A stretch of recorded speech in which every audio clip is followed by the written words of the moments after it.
Glória a Deus. Glória a Deus. Vamos orar em agradecimento a Deus? Aleluia.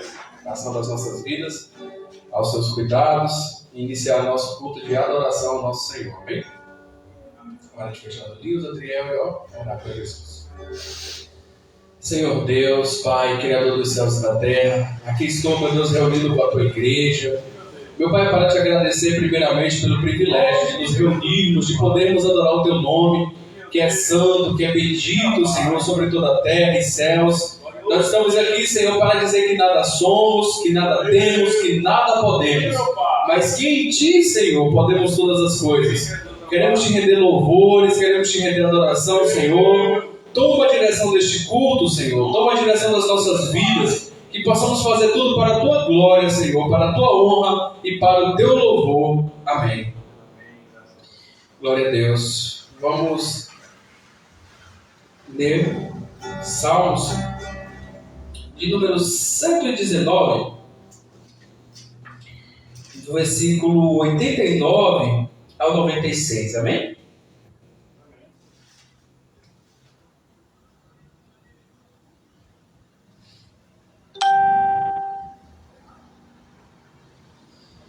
Cada versão vai ter uma forma diferente, mas eu vou ler de acordo com a minha versão. Amém? Amém. Diz assim: Para sempre, Senhor, está firmada a Tua palavra. Nos céus, Tua fidelidade dura de geração em geração. Estabelecestes a terra e ela permanece. Por Tuas decisões permanecem até hoje, pois o universo está a seu serviço. Se Tua lei não fosse o meu maior prazer, o sofrimento já me teria consumido. Jamais esquecerei os Teus preceitos, pois por eles me fizeste reviver. Salva-me, pois a Ti pertenço, e tenho procurado os Teus preceitos. Os ímpios estão à espreita para destruir-me, mas eu estou atento aos Teus testemunhos. Compreendi que toda perfeição tem limite, entretanto, não há limite para a Tua lei, cuja grandeza é infinita. Amém? É um trecho do Salmo onde está deixando claro a grandeza do nosso Deus, a grandeza de sua lei, de fato é real. Sobre toda a terra, temos aí a criação humana, as árvores, tudo isso aí é uma comprovação e atestando a grandeza e a lei de Deus, a lei natural, a lei da natureza, a lei divina, também as suas palavras, os seus mandamentos, está sobre toda a terra. Amém? Vamos estar adorando ao Senhor agora, com louvores. Pedir a ajuda de Teu para tocar aí para o Senhor. Amém? Glória a Deus. Glória a Jesus. Glória a Deus. Glória a Jesus. Vamos 678. Louvor o mover do Espírito, que é muito popularmente conhecido como Quero que Valorize. Quero que valorize o que você tem. Você é um ser, você é alguém tão importante para Deus. Nada de ficar sofrendo angústia e dor deste seu complexo interior, dizendo às vezes que não é ninguém. Eu venho falar do valor que você tem. Eu venho falar do valor que você tem. Ele está em você, o Espírito Santo se move em você, até com gemidos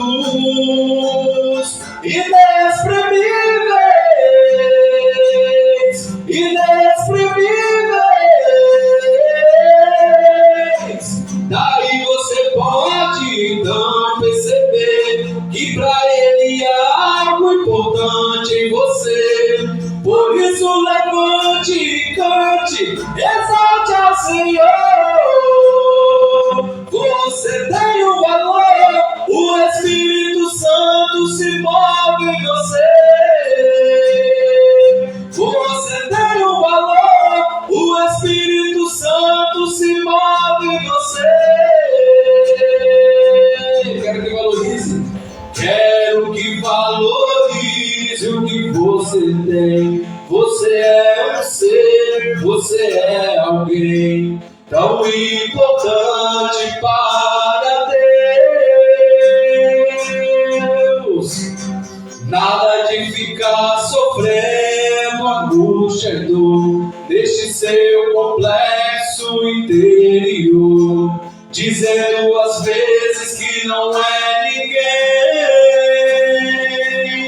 Eu venho falar do valor que você tem. Eu venho falar do valor que você tem.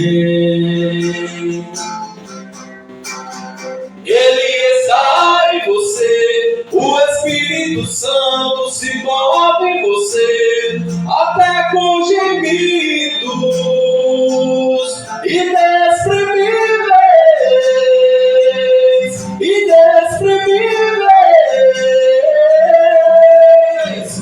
Daí você pode e vai perceber que pra ele é algo importante em você. Por isso levante e cante, exalte ao Senhor.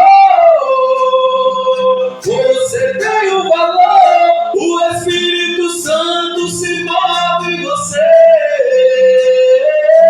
Você tem um valor, o Espírito Santo se move em você. Você tem um valor, o Espírito Santo se move em você. Você tem um valor, o Espírito Santo se move em você. Você tem um valor. Aleluia, glória a Deus. Você tem valor porque o Espírito Santo, esse que te dá o valor e tem todo o valor, se move em você. Aleluia. Amém? Glória a Deus. Amém. Louvor de número 667, renova-me. Amém? Renova-me, Senhor Jesus. Já não quero ser igual. Renova-me, Senhor Jesus. Põe em mim teu coração, porque tudo que há dentro de mim necessita ser mudado, Senhor, porque tudo que há dentro do meu coração necessita mais de ti. Renova-me. Renova-me, Senhor Jesus. Já não quero ser igual. Renova-me, Senhor Jesus. Põe em mim teu coração, porque tudo que há dentro de mim necessita ser mudado, Senhor, porque tudo que há dentro do meu coração necessita necessita mais de ti, porque tudo que há dentro de mim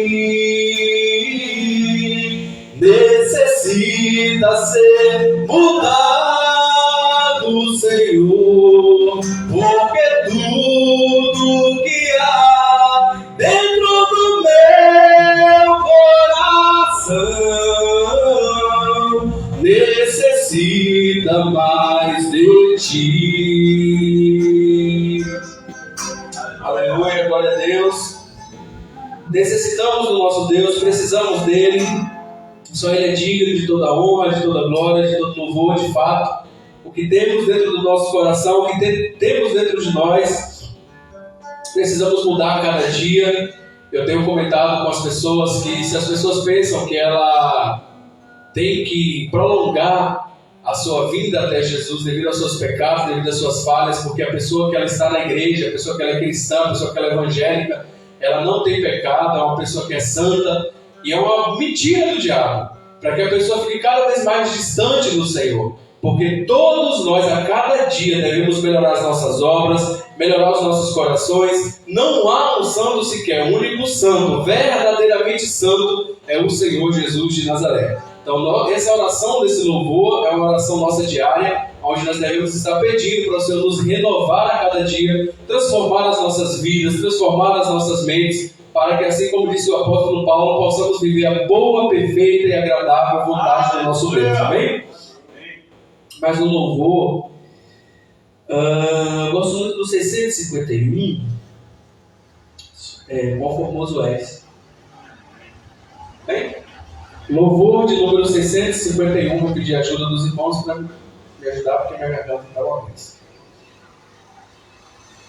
Quão formoso és, Rei do Universo, tua glória enche a terra e enche os céus. Quão formoso és, Rei do Universo, tua glória enche a terra e enche os céus. Tua glória enche a terra, tua glória enche os céus, tua glória enche a vida, Senhor. Tua glória enche a terra, tua glória enche os céus, tua glória enche a vida, Senhor.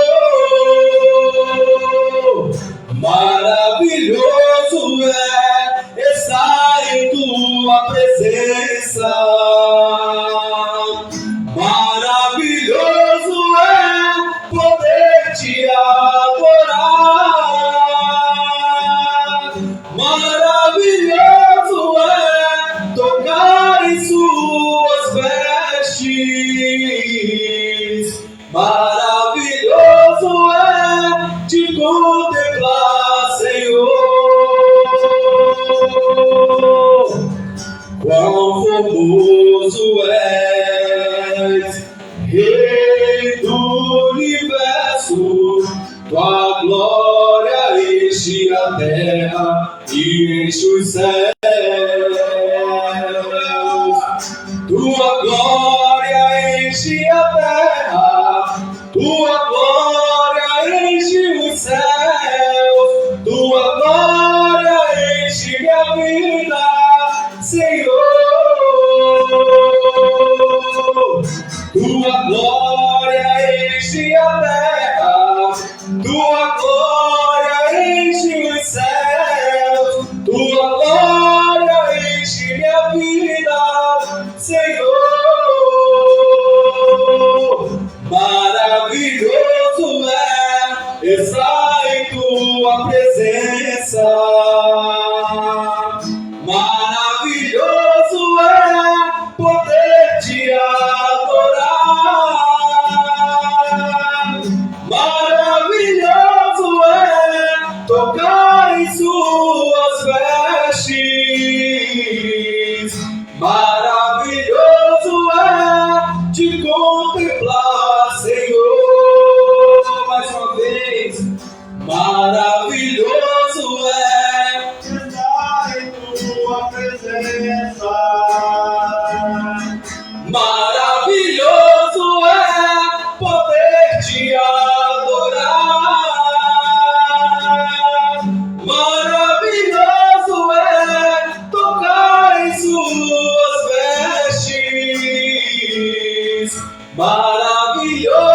é te contemplar, Senhor.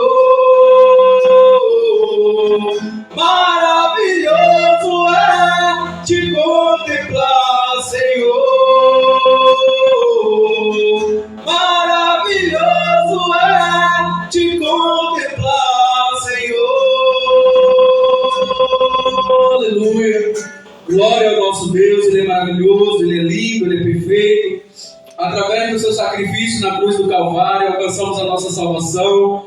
Através daquele sacrifício que Ele fez há mais de 2000 anos atrás, podemos hoje estarmos reunidos nessa igreja, assim como vários e vários outros irmãos e irmãs espalhados nos 4 cantos da terra, nessa noite, nesse dia, puderam declarar o poder do Senhor, estão declarando o poder do Senhor. Aqui no nosso país temos liberdade, aqui no nosso país temos a nossa Constituição que nos garante o poder de estarmos abrindo essas portas e cultuarmos ao nosso Deus, mas temos vários irmãos espalhados nos 4 cantos que não possuem esse mesmo direito, estão nesse momento adorando a Jesus escondido, no secreto, e nós temos essa liberdade de adorar a Jesus, nós temos essa liberdade de poder cultuarmos, louvarmos o nome dele. Isso é um privilégio muito grande que nós temos, e aqui estamos, Jesus, para te agradecer, Senhor, para te agradecer por esse privilégio. Quero te agradecer, Senhor, pelas pessoas que se fazem presente. Quero te agradecer, Jesus, pelas pessoas que estão nessa transmissão. Quero te agradecer, Jesus, por todo o teu povo espalhado nos 4 cantos da terra que nessa noite se reúne para te adorar, para te exaltar, para louvar o teu nome, que é digno de toda honra, que é digno de toda glória,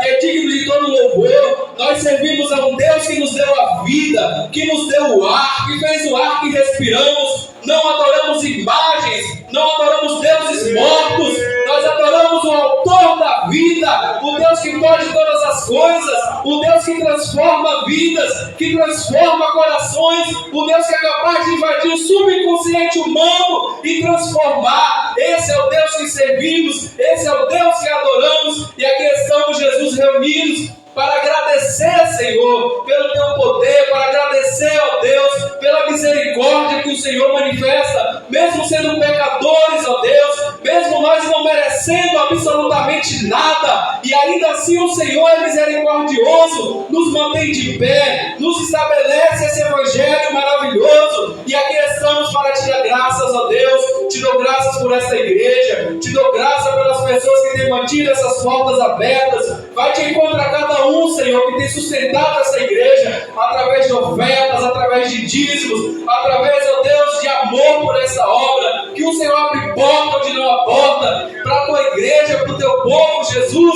que tem, ó Deus, contribuído e patrocinado o teu reino na terra. Abençoa-os, ó Deus, de maneira grande e poderosa. Peço, ó Deus, pela vida também do irmão Mateus, que irá trazer a mensagem nessa noite, que o Senhor possa usá-lo como sempre tem usado, como vaso de honra, ó Pai, na tua casa. Peço que o Senhor venha, ó Deus, ó Pai, através da tua palavra, nos fazer sair daqui, ó Deus, frutificando para o teu reino, que essa semente venha ser plantada, ó Deus, e produzir frutos para a tua glória e para o teu louvor, ó Pai. Te dou graças por esse primeiro período de culto, te dou graças por ter sido usado como instrumento nas suas mãos. Entrego, Senhor, a minha vida, entrego todos que aqui estão nas suas mãos, aos seus cuidados, Senhor. Assim eu te agradeço em nome de Jesus. Amém.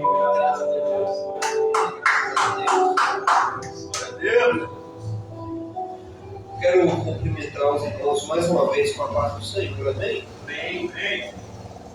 Dia oportuno para todos os louvores que foram entoados, para toda a palavra que foi ministrada aqui no início do culto. Por isso a gente recebe e distribui nesse momento tão importante com ações de graça, porque só realmente uma ação graciosa para nós recebermos tamanha dádiva, né? Queridos, vamos continuar então o Evangelho de João, agora entrando no capítulo de número 5, Aleluia.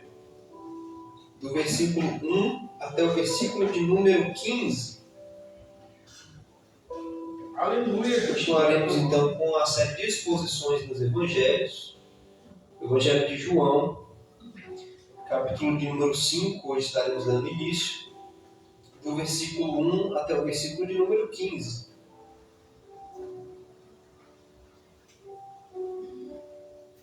Glória. Ah, tá não, Jesus. Aleluia. João capítulo 5, versículos 1 a 15, que nos diz o seguinte: Depois disto, havia uma festa entre os judeus e Jesus subiu a Jerusalém. Ora, em Jerusalém há, próximo à porta das ovelhas, um tanque, chamado em hebreu Betesda, o qual tem 5 alpendres. Nestes jazia grande multidão de enfermos, cegos, mancos e ressecados, esperando o movimento da água, porque um anjo descia em certo tempo ao tanque e agitava a água. Assim, o primeiro que ali descia, depois do movimento da água, sarava de qualquer enfermidade que tivesse. E estava ali um homem que havia 38 anos, se achava enfermo. E Jesus, vendo este deitado e sabendo que estava nesse estado havia muito tempo, disse-lhe: Quer explicação? O enfermo respondeu-lhe: Senhor, não tenho homem algum que, quando a água é agitada, me ponha no tanque. Mas enquanto eu vou, desce outro antes de mim. Jesus disse-lhe: Levanta-te, toma o teu leito e anda. Logo aquele homem ficou são. Tomou o seu leito e andava. E aquele dia era sábado. Depois os judeus disseram àquele homem que tinha sido curado: É sábado, não te é lícito levar o leito. Ele respondeu-lhes: Aquele que me curou, ele próprio disse: Toma o teu leito e anda. Perguntaram-lhe, pois: Quem é o homem que te disse: Toma o teu leito e anda? E o que fora curado não sabia quem era, porque Jesus se havia retirado, em razão de naquele lugar haver grande multidão. Depois Jesus encontrou-o no templo e disse-lhe: Eis que já estás são, não peques mais, para que não te suceda alguma coisa pior. E aquele homem foi e anunciou aos judeus que Jesus era quem o curara. Amém? Até aqui a nossa leitura. Nós estamos diante de um texto com o qual nós somos muito familiarizados também. A gente conhece muito bem essa parte dos evangelhos onde Jesus se encontra com esse homem que está à beira desse tanque, como nós vimos na leitura. As pessoas daquele tempo elas ficavam, os enfermos reunidos ao redor daquele tanque, porque dizia-se então que um anjo descia, movia aquelas águas daquele tanque e a primeira pessoa que entrasse sairia curada. E esse homem, aqui a gente vê o texto dizer que ele está há 38 anos nessa condição. A gente vê isso pelo versículo de número 5. E é Jesus vindo até Jerusalém, nessa ocasião, como nós vimos na abertura do texto, ele vai se encontrar com esse homem e ele vai então desenvolver esse momento, esse diálogo e esse momento de cura e de milagre que todos nós acompanhamos aqui e já conhecemos muito bem.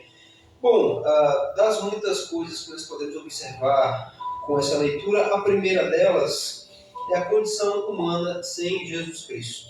Tudo bem que esse homem estava enfermo no corpo, ele era paralítico, ele não tinha movimento do seu corpo, tanto que ele mesmo vai dizer que ele dependia que alguém o jogasse dentro da água quando a água era movimentada. Então ele não tinha capacidade nenhuma para ir até a fonte da sua cura. E isso, embora seja um estado físico que esse homem se encontrava, é um reflexo, digamos assim, do estado, da condição espiritual do ser humano. É uma forma de apresentar para nós o que o ser humano realmente é. Nós somos, sem Jesus, nós somos paralíticos espirituais. A gente não tem como conseguir entrar dentro da fonte que nos cura. Por nós mesmos, nós não conseguimos ir até a fonte que nos gera a cura, a libertação espiritual da qual nós precisamos. Isso casa muito bem com o que nós encontramos lá em Efésios, no capítulo de número 2, nos primeiros versículos. Que nós antes estávamos mortos em nossos pecados e delitos. Quando Paulo ele usa o termo morto ali para nos referir à nossa condição de pecaminosidade sem Jesus, é porque ele está querendo dizer que nós somos realmente, sem Jesus, como pessoas que estão mortas, que não têm reação, que não conseguem fazer absolutamente nada sozinhas e que não têm vida em si mesmos. Esse homem, embora ele tivesse uma condição física, ele está falando que ele estava doente no corpo dele, ainda assim nós podemos fazer um paralelo com a condição física desse homem, com a condição espiritual de um homem que não tem a Cristo. Embora ele esteja à beira, ele pode estar à beira da solução do seu problema, ele não consegue entrar lá dentro, ele não consegue sozinho se mover para resolver a sua própria condição. É por isso que Jesus vai dizer no sermão da montanha, quando ele fala sobre as bem-aventuranças, ele começa com a bem-aventurados os pobres de espírito, porque deles é o reino dos céus. Por que Jesus abre as bem-aventuranças dessa forma? Porque ele quer deixar muito bem claro que bem-aventurados, felizes, ditosos, são aqueles que chegam a esse entendimento de que são pobres espirituais dessa forma, não têm a mínima condição para fazer alguma coisa por si mesmos, não podem alcançar a Deus pelos seus próprios esforços, não conseguem a atenção e o amor de Deus com as suas próprias justiças e méritos, e nem sequer têm condições para chegar a Deus se não for o próprio Deus para movê-lo a si mesmo, que é o que a gente vai ver inclusive em Jesus. Agora nesse momento a gente vê em Cristo uma pessoa que não tem absolutamente a mínima condição de fazer alguma coisa por si mesmo, mesmo na beira de um tanque onde as pessoas depositavam plenamente a sua confiança de serem curadas ali, ele vai dizer, não tenho ninguém que me ajude, eu não consigo entrar. E aí vem quem? Jesus que vem ao encontro desse homem. Jesus vem ao encontro dele nesse momento. Então, a situação em que esse homem se encontra, ela reflete, ilustra muito bem a condição espiritual do homem sem Jesus. Impotente para se salvar e dependendo sempre de alguma coisa externa. Nunca há algo em si mesmo que seja capaz de fazer com que ele se salve. E outra coisa que a gente aprende é que, mais uma vez, sempre frisando, sempre relembrando, a misericórdia de Jesus Cristo, a bondade de Jesus e o fato dele conhecer as nossas necessidades e as nossas dores. Ele conhece toda e qualquer limitação nossa. O texto vai dizer que Jesus sabia que esse homem estava nessa condição, no verso 6. Jesus, vendo esse deitado e sabendo que estava nesse estado há muito tempo, ele disse, queres ficar são ou queres ser curado? Então Jesus sabia que aquele homem jazia 38 anos só naquela condição. Paralítico, dependendo de outras pessoas para absolutamente tudo, na dependência de outra pessoa para ajudar ele a alcançar a fonte, que era o que ele tanto queria, que é o que ele vai falar para Jesus, não tem ninguém que me ajude a entrar, porque eu não consigo sozinho. E Jesus, ele, então, tem conhecimento da condição desse homem, e ele vai chegar e vai perguntar para ele, você quer ficação? Refletindo toda a bondade, a generosidade de Jesus. A gente sabe muito bem que Jesus fazia tudo quando ele fazia para a glória de Deus, e quem guiava Jesus por onde quer que ele ia era o Espírito Santo. Então a gente sabe que Jesus foi até esse homem porque o Pai dele o guiava para os lugares onde ele deveria ir, as pessoas certas a quem ele deveria se apresentar. Mas obviamente a gente sabe que Deus faz isso por graça e misericórdia. Aqui a gente vê o amor de Jesus, em contraste com a religiosidade dos homens que aparecem aqui a partir do verso de número 10, dos judeus. Os homens vendo aquele homem, claro que muito provavelmente deveria ser muito popular e muito bem conhecida a condição dele, todos deveriam então saber e estar à parte, mas lógico, todos deveriam então conhecer a condição desse homem e saber que ele estava naquela condição há muito tempo, que ele era paralítico, que estava sempre à beira do tanque de Betesda, que nunca conseguia a cura porque sempre ia alguém na frente dele. Então os judeus, pelo menos daquela região ali de Jerusalém onde ele habitava, deviam conhecer da condição desse homem. E na primeira vez que eles estão vendo esse homem andando, carregando a própria cama, o que eles vão falar para esse homem? Eles vão falar que não é lícito para ele carregar a cama no sábado. Totalmente diferente do amor que nós encontramos em Jesus. Jesus se aproxima desse homem, pergunta se ele quer ficação, é paciente para ouvir a resposta dele. E a gente vai ver a clemência de Jesus mais à frente quando ele se encontra com esse homem, quando ele vai dizer, olha, você vai, mas você não peca, mas não, para que não suceda alguma coisa pior. Então a gente vai ver o amor de Jesus sendo desenvolvido aqui nessa pessoa, enquanto os religiosos, as pessoas que se diziam servos do Deus de Israel, não tinham essa preocupação. A preocupação deles era só em ver um homem andando com a cama no sábado e dizer, não é lícito que você carregue isso no sábado. Totalmente diferente. Então a gente vê que, infelizmente, tem muita gente com quem a gente vai lidar na nossa vida, na nossa caminhada, e é sempre bom que a gente repita isso muitas vezes, porque infelizmente tem muito crente que ouve isso e lá na frente se lidar com uma determinado tipo de pessoa e depois ela quer desviar, quer abandonar tudo. É sempre bom a gente lembrar que em Jesus Cristo nós encontramos esse amor perfeito, belo, que nos acolhe e que faz tudo que nós precisamos por nós. Diferente muitas vezes das pessoas que, dizendo-se cristãs e firmes na fé em Jesus, vão rejeitar esse caminho de Cristo com atitudes, com palavras, e é isso. Tem muita gente que cai nisso aí. Mas é em Jesus que nós devemos reconhecer esse amor bendito. Se uma pessoa tal fez algo que nos agradou, algo que a gente não gostou, algo que nos atingiu de alguma forma, a gente tem que se manter focado em Jesus, não nas pessoas em si. Então nós vemos aqui que Jesus era um conhecedor das necessidades desse homem, sabia da sua história, e isso nos lembra mais uma vez que Jesus ele compartilha das nossas dores. O autor aos Hebreus vai dizer que nós temos um sumo sacerdote que não é um sumo sacerdote que é incapaz de nos ajudar, porque ele conhece muito bem as nossas fraquezas e as nossas dores. Então Jesus é esse sumo sacerdote perfeito, que está lá intercedendo junto a Deus por nós, porque ele conhece nossas dores, lutas, tribulações, dificuldades, pesares, necessidades, enfim. Aqui nesse texto nós vemos claramente muito bem isso, né? O amor de Deus em Cristo, que se aproxima dessa pessoa que não tinha a mínima condição de fazer nada por si mesmo e já tinha quase 4 décadas nessa condição. Outra coisa que nós vamos ver aqui é a pergunta de Jesus, que às vezes pode parecer assim, para quem não se aprofundar muito, pode parecer desconcertante. Jesus, o texto vai dizer que ele sabe da condição do homem, quase 4 décadas ele está paralítico, quase o mesmo tempo buscando pela cura naquele lugar, e Jesus vem e pergunta: você quer ser curado? Aí tem muita gente que acharia que o certo seria Jesus já chegando e fazendo ali um milagre, não perguntando para o homem se ele quer ficar são.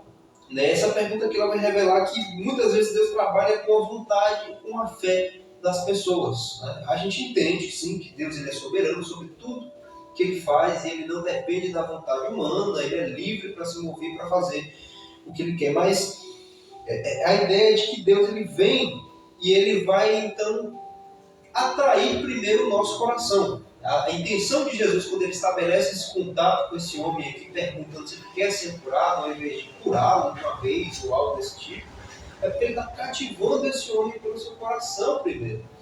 É muito mais importante do que o milagre que Jesus faz na nossa vida, é o próprio Jesus vindo até nós e estabelecer contato e relacionamento conosco. Mesmo que o milagre nem sequer venha, ou mesmo que não venha através das formas como a gente espera, o mais importante é a gente ter o Filho de Deus vindo ao nosso encontro, vindo à nossa direção e estabelecendo assim o seu contato amoroso conosco. Tem gente que não vai entender a natureza da pergunta de Jesus aqui nesse momento, mas é isso que Jesus está fazendo. E também para revelar um pouco do coração do paralítico. Ele está ali e a gente vai ver a resposta que ele dá para Jesus para essa pergunta. O enfermo respondeu: Senhor, não tem um homem algum que, quando a água é agitada, me ponha no tanque, mas enquanto eu vou, desce outro além de mim. Jesus disse: levanta-te, toma o teu leito e anda. O paralítico aqui ele estava tão habituado, tão acostumado com o estilo de vida que ele estava vivendo nessa condição há tanto tempo, que ele já não tinha uma expectativa de mudança. A pergunta de Jesus agora veio para justamente o homem botar para fora o que estava no coração.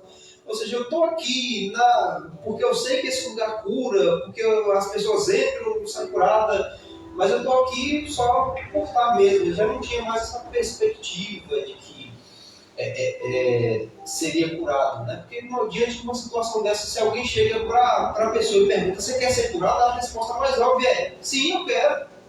Sim, eu quero, me joga aí dentro do tanque aí, ou se tiver algum outro jeito, eu quero ser curado. Mas a gente vai ver um homem fazendo uma lamentação, ao invés de responder uma coisa que era muito óbvia para alguém na condição dele. Ele vai lamentar: estou aqui tem tanto tempo, e toda vez quando a água é agitada, vai alguém no meu lugar na frente, eu não consigo, não. Então a gente vai ver sobre que a intenção também de Jesus, quando ele faz essa pergunta, é expor o que está no coração desse homem. Já era uma falta de expectativa, uma desesperança, e também para desenvolver nesse homem a vontade e o querer dele novamente para que ele seja curado, porque ele só estava ali mesmo por estar diante dessa resposta que nós vemos dele aqui, né? E a gente vai ver então que Jesus, então, depois dessa resposta, ele cura o homem apenas com a sua palavra, dizendo: levanta-te, toma o teu leito e anda. Verso 9: logo aquele homem ficou são, tomou o seu leito e andava, e aquele dia era sábado. A expectativa do homem era ser curado pelas águas, movimento das águas do tanque. Tanto que a resposta dele é carregada disso. Jesus pergunta para ele se ele quer ficar são, normal, e ele vai dizer sobre a condição que ele tem para poder ser curado. Olha, é como que dissesse: eu quero, mas toda vez entra alguém na minha frente, e na verdade esse não era o meio pelo qual ele seria curado. Ele seria curado. Esse era o dia da restauração física desse homem, mas não era pelo meio ao qual ele estava esperando. Jesus veio apenas com a sua palavra fazer esse homem ficar são novamente, mostrando claramente que muitas vezes o que Deus vai fazer na nossa vida não é necessariamente pelos meios que a gente espera, por mais que a gente está empenhado em buscar aquele método durante muito tempo. O homem passou 38 anos nessa condição, esperando ser curado pelo movimento das águas do tanque. E aí a cura dele foi totalmente diferente. Foi o próprio Deus que veio ao encontro dele. Não foi um anjo que desceu e movimentou as águas para ele ser curado. Não. Foi o próprio Deus em Jesus Cristo que veio para curar aquele homem, mudando completamente a perspectiva que ele tinha de como ele seria curado. Isso deve encher o nosso coração de esperança. A gente tem que entender que nem todas as coisas que a gente anseia nessa vida, Deus vai necessariamente nos conceder. Isso nós aprendemos claramente no Evangelho. Mas a gente também tem que aprender que algo que pode acontecer na nossa vida pode muito bem vir por meios que a gente não espera. É por isso que a gente tem que se lembrar daquilo que a gente vê lá no livro de Provérbios, no capítulo 16, no verso 3: consagre ao Senhor o que você faz, os seus planos serão estabelecidos, né? Por isso que a gente tem que ter essa confiança de botar tudo que a gente faz, que a gente tem nas mãos de Deus, para que Ele cuide como vai fazer. A gente faz os nossos planos, a gente tem o nosso planejamento, a gente pode buscar um meio pelo qual a gente quer realizar as coisas e viver a nossa vida, mas a gente tem que entender que é Deus quem decide como algo acontece e se acontece ou não na nossa vida. Esse homem poderia não ter sido curado, mas valeu muito mais o encontro que ele teve com Jesus nesse dia do que a própria cura que ele teve vinda do Cristo nesse momento aqui. Outra coisa que nós observamos aqui é que Cristo ele é muito maior do que todas as tradições e meios humanos, né? Então, mostra que não são rituais, sistemas religiosos, forças humanas, que não é nada disso que constitui a libertação do ser humano, mas é em Jesus. Nesse mesmo evangelho a gente ainda vai se deparar com essa frase de Cristo, onde ele diz: se o Filho vos libertar, verdadeiramente sereis livres. A verdadeira libertação desse homem não veio por meio da religião judaica, não veio por meio do tanque, do agito das águas, dos rituais, não. Veio por meio de Cristo. Até porque mais para frente, nesse relato que a gente acabou de ler aqui, ele vai ter um outro encontro com Jesus, e Jesus vai dizer para ele agora, né? Primeiro veio a cura do corpo, e agora Jesus vem trazer para a alma dele também: olha, você não peque mais para que não suceda alguma coisa pior. E o pior aqui não precisa ser necessariamente interpretado como uma doença pior do que ele já tinha, mas o pior é o destino eterno, que de fato é muito pior do que qualquer condição física que nós poderíamos ter aqui nesse mundo, que é justamente o pecado que traz, que é a condenação eterna. Então, por isso que Jesus vai dizer: não peques mais para que não suceda alguma coisa pior do que isso que você foi restaurado. Mas é em Cristo que nós encontramos restauração e libertação plena e completa. Não são nos ritos, práticas, tradições, essas coisas não têm poder para trazer libertação, cura e principalmente salvação para o homem. Mas é Jesus quem traz isso para nós, né? E nós vemos também o poder da palavra de Jesus. Jesus ele vira para esse homem no verso 8 e ele simplesmente fala: levanta-te, toma o teu leito e anda. E o texto vai dizer no verso 9: logo aquele homem ficou são.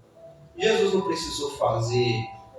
Em alguns casos a gente vai ver, como no caso do cego, que ele faz o lodo e passa nos olhos, mas é que nesse momento a gente vê Jesus apenas usando a sua palavra. Ele libera a palavra e aquilo simplesmente acontece. Essa palavra que foi liberada aqui para esse homem que gerou essa cura é a mesma palavra que estava lá no princípio quando Deus disse: haja luz e houve luz.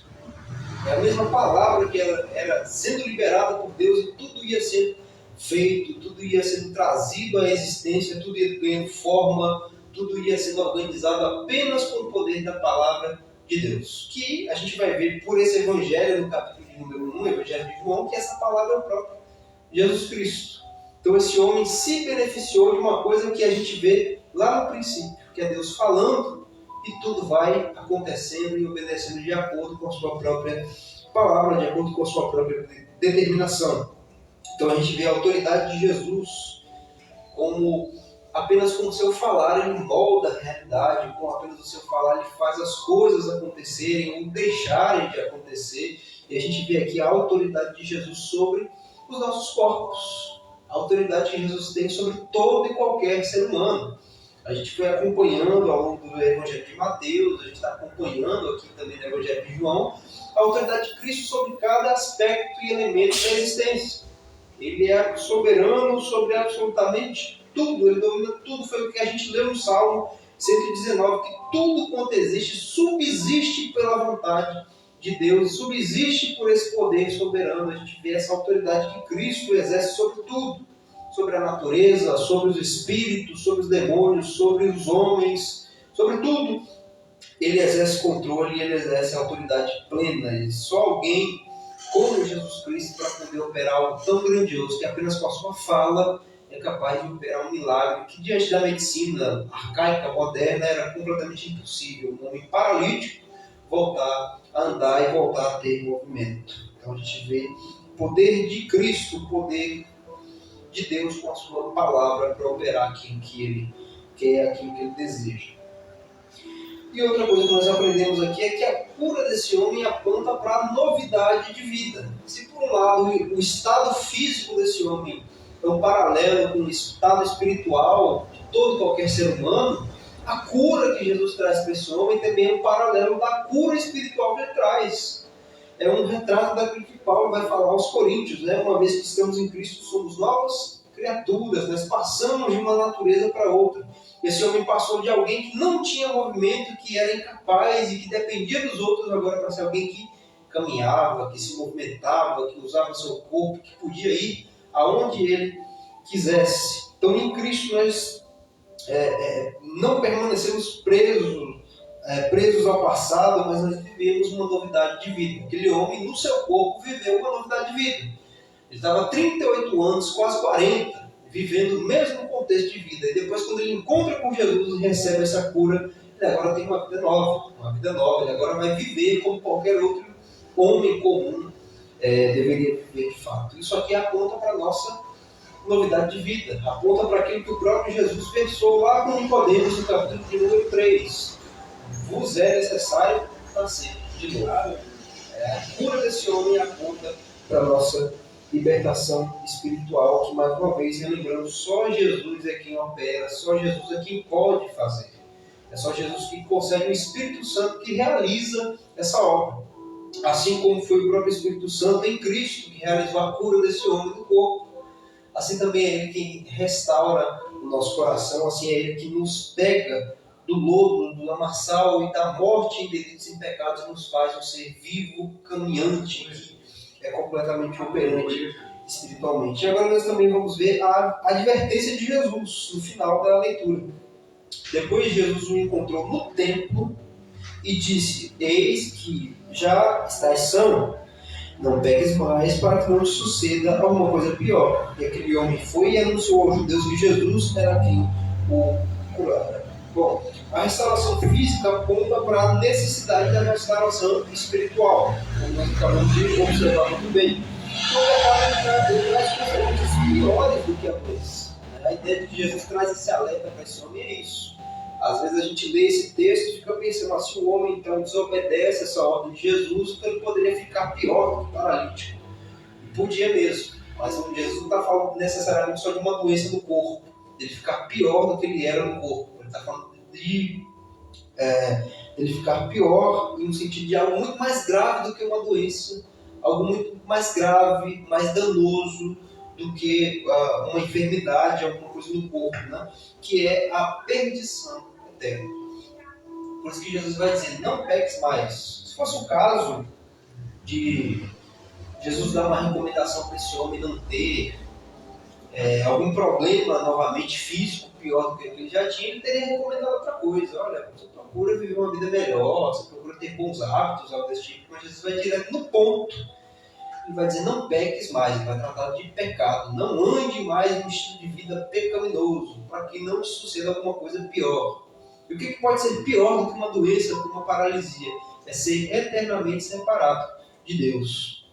É mesmo que tenha saúde e vigor para fazer o que é necessário, que pode, como aquele homem voltou a ter, depois foi curado, mesmo tendo essa condição, ainda assim estar separado de Deus significa que nós estamos em um estado pior do que um paralítico poderia estar. A pessoa pode estar saudável como for, pode estar bem como for, pode estar próspera, pode ter muitas pessoas juntas de si. Se ela não tem Jesus Cristo, ela está num estado realmente, como Jesus vai dizer, pior do que uma pessoa que está doente, que está enferma e está paralítica, porque ela não tem o que é essencial, ela não tem o que é mais importante, ela não tem aquilo que realmente restaura o coração dela, ela não tem aquilo que a vivifica novamente, que abre os seus olhos para que veja a sua própria condição, para não ter Jesus.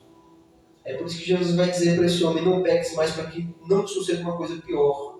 Está falando sobre doença, enfermidade, está falando sobre condição espiritual, para que você não recaia sobre você uma coisa que é muito pior do que a sua doença que você tinha, que é a condenação eterna. Então, o pecado traz essas consequências que são piores que doença, e só em Cristo é que há perdão e libertação. Por isso que é da boca de Jesus que ele está ouvindo isso nesse momento, para ele não pecar, porque Jesus é quem traz essa restauração, é Jesus quem traz essa graça para os homens de serem vivificados, né, de serem curados da sua paralisia, da sua inércia completa, para que agora passem a andar em novidade de vida e andem para a glória de Deus em Jesus Cristo. Então, algumas aplicações para nós aqui dessa leitura, né, reconhecer a nossa impotência sem Jesus. Jesus vai dizer nesse mesmo evangelho, eu sempre relembro aqui, às vezes pode parecer chato estar sempre relembrando isso, mas é o evangelho dele, é o evangelho de Cristo aqui. Ele vai dizer, sem mim nada podeis fazer. O ser humano ele é um boneco, um ventríloco, alguma coisa do tipo. Sem Cristo ele é isso, ele não se move, ele não faz absolutamente nada, ele não constrói e edifica nada que tenha valor diante de Deus. Pode ser a pessoa mais moralista do mundo, pode ser a pessoa mais fiel nas suas práticas, nas suas tradições, pode ser a pessoa mais bem reconhecida, mais bem renomada, mais próspera, cheia das suas posses, saudável, uma pessoa que não passa por problemas muito agudos e acentuados nessa vida, mas sem Jesus Cristo nada disso possui valor algum diante de Deus, não possui valor algum espiritualmente. E naquele grande dia não vai ter poder algum para salvar a vida dessa pessoa. Não tem preço que seja capaz de pagar a alma de uma pessoa dessa forma. Só Jesus. Então isso aqui deve servir para nós olharmos e vermos a nossa completa impotência, a nossa completa inutilidade sem Jesus. Sem Jesus nós não podemos fazer nada. Isso quem disse foi o próprio Jesus. Sem mim vocês nada podem fazer. Isso deve servir para que nós aprendamos a sermos dependentes dele.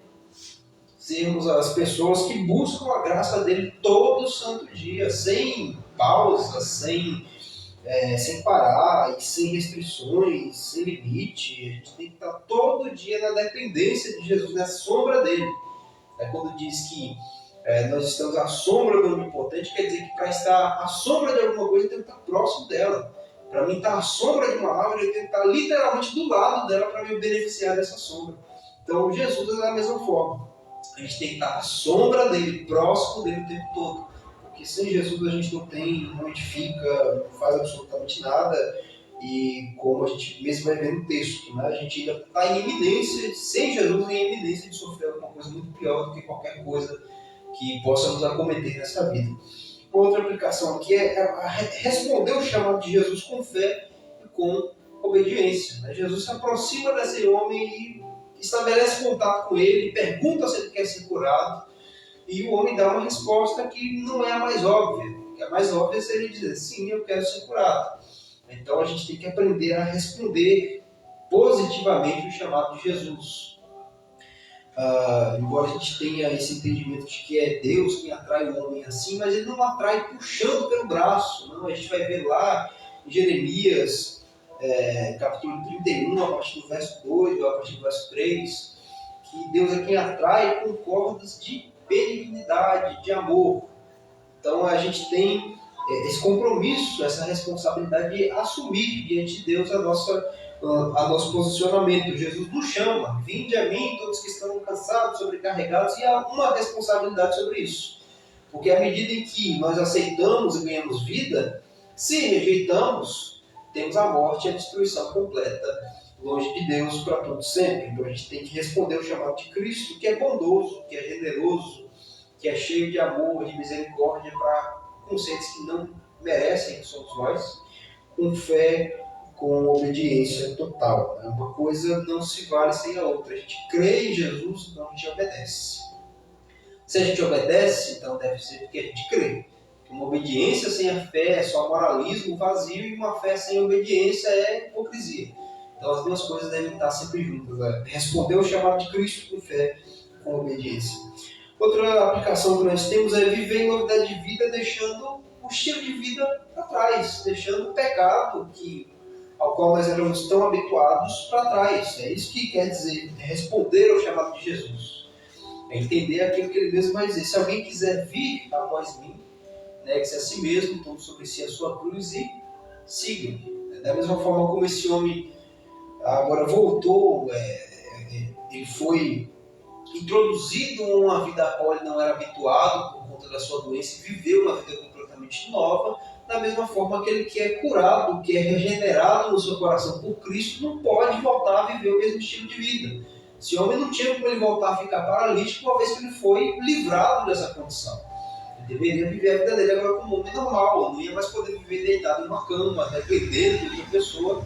Da mesma forma, somos nós. Uma vez que temos nosso coração em Jesus Cristo, a gente tem que procurar deixar para trás o nosso velho estilo de vida e assumir um novo, que reflete a natureza do Senhor. O que Paulo vai dizer também aos Coríntios, que a gente deve se revestir do novo homem. Eu não tenho certeza se é em Coríntios que ele escreveu isso, mas está em uma das cartas dele, que a gente deve se despir do velho homem e se revestir do novo homem que se renova sempre de dia em dia no nosso Senhor Jesus. E por último, a aplicação que nós temos nessa leitura é entender que Cristo é suficiente para toda cura, libertação e salvação. Não quer dizer que se nós estamos em uma condição como, por exemplo, debilidade física, a gente não possa procurar tratamento. Não quer dizer que se a gente estiver passando por momentos difíceis, a gente não possa procurar um profissional, um psicólogo, mas cura plena, total, onde a pessoa nunca mais volta a ser o que ela era e ela nunca mais volta a ter o mesmo problema que ela tinha, só em Jesus oferece. Só em Jesus que a gente encontra. E é principalmente voltado para o lado espiritual. Por mais que Jesus não faça nada por nós com relação ao nosso corpo, com a nossa matéria, ainda assim, o que nós dá muito importante, que é para o nosso espírito, é para a nossa alma. E uma vez que Jesus ele entra nesse assunto e ele resolve essa questão para nós, ele resolve o nosso problema espiritual, a nossa condição diante de Deus, isso é algo pleno e que não retroage, não volta atrás, mas agora permanece firme e muito bem estabelecido. Então, cura e libertação completa e plena a gente só encontra em Jesus. É algo fora de Cristo, é algo falso, é algo falsificado, é algo que pode até trazer, entre aspas, um alívio para alguém, para uma alma, mas a cura e libertação plena, onde a pessoa ela vai se ver livre definitivamente daquilo, só Jesus oferece, só nas mãos de Cristo que nós temos. E tudo isso a gente lê deve apontar somente para a graça de Deus. Aquele homem estava naquela condição há 38 anos. Jesus se aproxima e muda completamente de estado e o quarto daquele homem. O que é isso? Fruto da graça de Deus. Aquele homem experimentou a graça de Deus naquele dia. Deus despejou sobre ele graça. Não foi dentro de um tanque movido por um anjo das águas. Foi o próprio Deus em pessoa que veio até aquele homem. Da mesma forma somos nós. Não somente com relação à salvação. Porque na salvação também é Deus que vem ao nosso encontro em Jesus e nos salva. Mas em todas as situações da nossa vida a gente tem que aprender a ver essa graça de Deus. aquela situação de aperto, de dificuldade, que do nada a gente vê uma providência, é a graça de Deus em nosso favor. Aquela situação que aflige a alma e que a gente às vezes se preocupa e não sabe o que faz e pede ajuda para um e para outro, parece que ninguém ajuda, e a gente vê um escape e consegue. É Deus operando naquilo. As orações que a gente faz incessantemente, lá no tempo, seja curto, seja longo, a gente vê uma resposta dessa oração, é a graça de Deus também sobre nós. O fato de nós podermos estarmos aqui nos reunindo, nós não estamos em iminência de perseguição, de sermos mortos, por estarmos visivelmente aqui diante de todos com o nosso culto, e é uma reunião pública para quem quiser vir participar e sentar e participar da adoração, é a graça de Deus sobre nós. Então esse texto aqui serve para nós também olharmos e vermos esse aspecto de Deus que é a graça. E que olhando para esse Deus tão gracioso, tão bondoso, a gente não pega essa graça e abuse dela. Quando a gente vê uma pessoa sendo muito generosa conosco, a reação que nós temos é não abusar, mas sim sermos gratos. Quanto mais com Deus, que é gracioso conosco o tempo todo. Com o ar que a gente respira, a comida que a gente come, o teto que nos abriga, a roupa que nos veste, a família que a gente tem para se relacionar e se abrigar, os amigos, a igreja local, a Bíblia nas nossas mãos. Tudo isso é graça de Deus o tempo inteiro. O tempo todo, Deus sendo gracioso. Então, muito mais nós devemos ser gratos a Deus, não abusando desse favor dele. Até porque se ele retirar essa graça, acontece aquilo que Jesus fala. Para que não suceda alguma coisa pior. Uma coisa pior pode acontecer para quem abusa desse favor de Deus. Vamos orar nessa noite? Em agradecimento.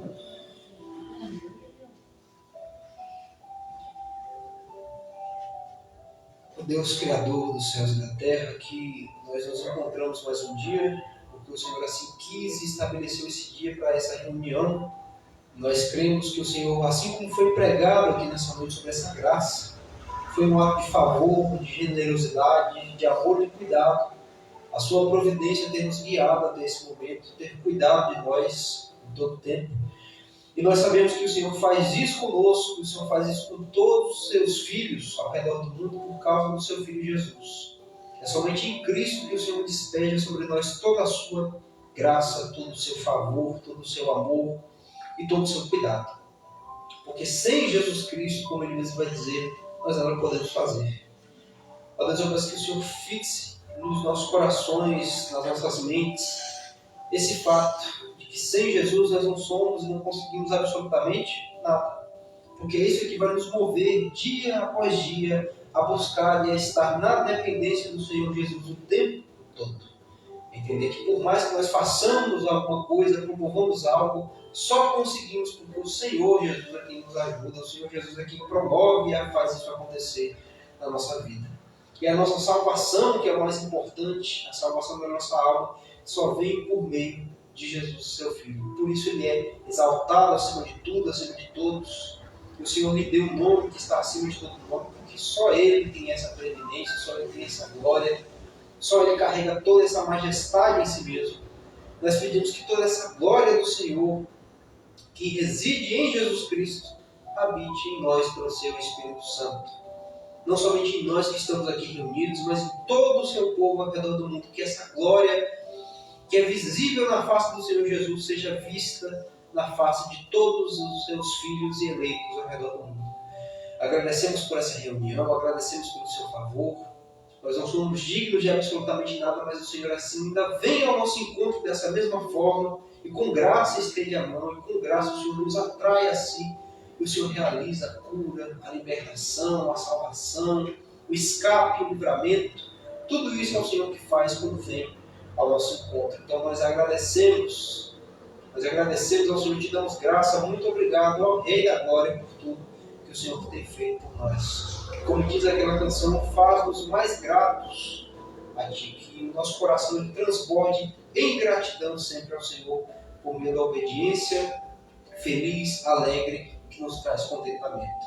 É o que nós pedimos e agradecemos mais uma vez em nome de Jesus. Amém. E graças a Deus, faz assim com a sua mão.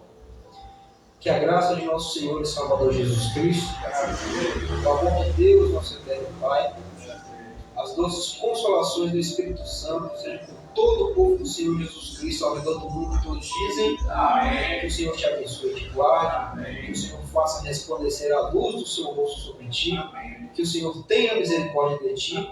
Que o Senhor sobre ti levante o seu rosto e te dê a paz. Amém. As palmas vão para o Senhor Jesus. Tudo está encerrado.